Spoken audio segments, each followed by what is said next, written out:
New videos revealing a side of the deadly Las Vegas shooting not previously shown. The police department releasing body cam footage of the chaos as they tried to track down the shooter while keeping the public safe. Investigators are now interviewing the gunman's girlfriend, Mary Lou Danley, hoping she can shed some light on why he carried out the deadly attack. Danley's sister is saying that she is not sure if that's possible. Her away, so that he can plan what he's planning without interruptions.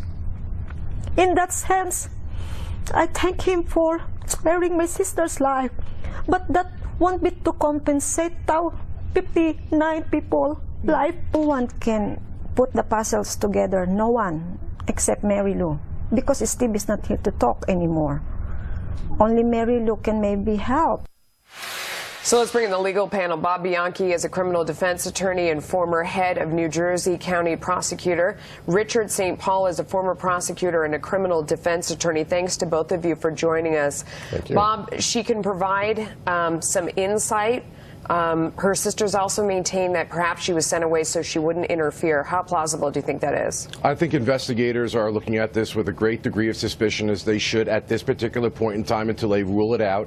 The idea that he gives her a ticket and says just go to the Philippines, and she doesn't ask why or how come, and she goes, and then we find out that there was a significant transfer of $100,000 to the Philippines about a week to 10 days before. As a former prosecutor that would investigate something like this, I look at this as highly suspicious. Yeah, Richard, that money is essential.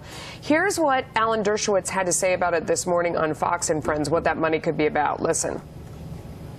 Well, I think they're going to use that as leverage. They're going to say, if they have to get to the point where they have to use leverage, they're going to say, look, we can make a case against you. $100,000, that might have been hush money. You had to suspect something. This is months in the planning.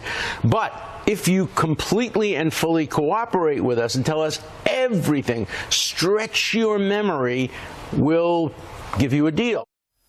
Richard, could it be hush money? It certainly could. It could be hush money, could be survival money, could be an accessory, to pay for her quietness on this. But the interesting fact is that she is cooperating with investigators, and Alan Dershowitz was probably right. They probably did say, hey, we are going to seize this money from you if you don't cooperate with us, which the federal government often does. And I've had many criminal defense cases where the federal government takes money and says, hey, we don't know where this money came from until you can prove otherwise it wasn't an illegal transaction. We're going to hold on to it. Bob, I'm a financial reporter, and the money part of this does not add up to me. He has $100,000 to give to her. He's a multimillionaire. It doesn't appear he inherited it from anywhere. He was a mailman at one time, according to reports, and he was an accountant. How does he have millions and millions of dollars? That doesn't make sense to me. What do you think? Well, listen, we know he's a big gambler, but we know in the end you lose on the odds. Right, the casino there. wins. But I agree with you. The law enforcement is clearly going to be looking at where that money came, why it was going to the Philippines. I disagree with Mr. Dershowitz on a number of ways in which we would go about investigating this case. They are playing very nice with her, holding her hand. The bottom line right now in the investigative process, Melissa, is keep her talking. Keep her talking, keep her talking as they're going through all the electronic data, all the financial records, so that they can lock her story in, as we call button her story down, and see if they can find something to contradict it. Then, if they find something that can contradict it, that's when they're going to go harder at her.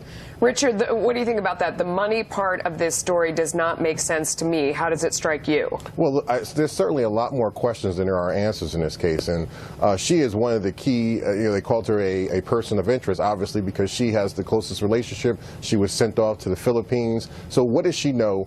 When does she know it about what his particular actions are? It's hard to believe that one person can carry out such a sophisticated case. I was talking earlier about this is like akin to Lee Harvey Oswald, that one person can execute a plan so flawlessly. So there are a lot of questions that need to be answered. Yeah.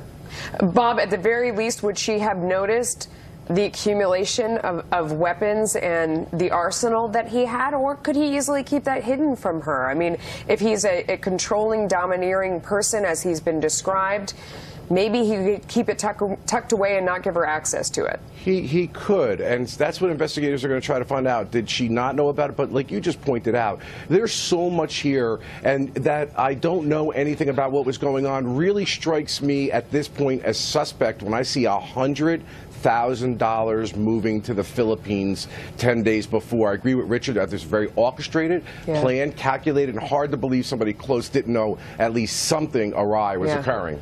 Well, hopefully investigators get to the bottom of it. Gentlemen, thank you. Thank you, Melissa.